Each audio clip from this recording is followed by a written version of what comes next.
আদৌ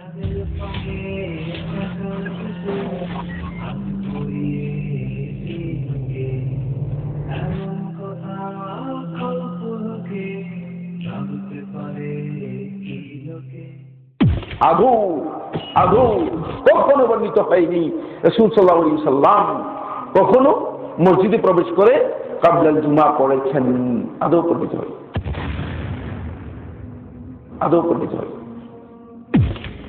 কাবলাল জুমা 4 রাকাত সুন্নত নামাজ, এটা রাসূল করিম সাল্লাল্লাহু আলাইহি ওয়াসাল্লাম থেকে যেমন বিশুদ্ধ সনদে প্রমাণিত, ঠিক তেমনি ভাবে একাধিক সাহাবীদের আসারের মাধ্যমে কাবলাল জুমা 4 রাকাত সুন্নত প্রমাণিত। বরং আমরা যদি দেখব সাহাবীদের আমল, তাহলে দেখব যে সাহাবীদের আমল এভাবে ছিল না।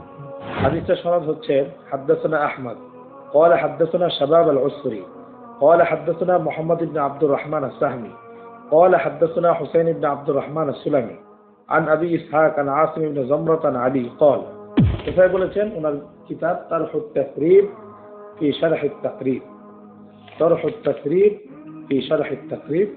কোথাও কোথাও দেখি যে আমি বিভিন্ন মসজিদের মধ্যে দেখি যে আশ্চর্যজনক বিষয়, মসজিদের মধ্যে দেখি যে ইমাম সাহেব পড়ে, যারা কাবলাল জুমা পড়েন নাই তারা পড়ে নেন।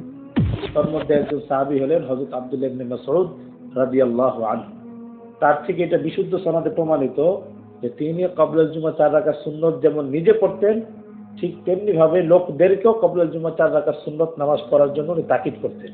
এটা দ্বারা বোঝা গেল যে খলিফা রাশেদ হযরত আলী ইবনে আবি তালিব রাদিয়াল্লাহু তাআলা আনহু কাবলাল জুমা 4 রাকাত সুন্নত পড়ার আমলকে সমর্থন করতেন। যদি সমর্থন না করতেন তাহলে তিনি অবশ্যই এই আমলটার মধ্যে পরিবর্তন আনতেন। মুসান্নাফে আব্দুর রাজ্জাকের মধ্যে ইব্রাহিম আন-নাখাই রাহিমাহুল্লাহ উনি সাহাবীদের থেকে স্পষ্ট উল্লেখ করেছেন যে সাহাবায়ে কেরাম কাবলাল জুমা 4 রাকাত সুন্নত পড়তেন। কিতাব তারহুত তাকরিব ফি শারহ আত-তাকরিব, তারহুত তাকরিব আব্দুর রহমান আস-সাহমি قال حدثنا حسين بن عبد الرحمن السلمي عن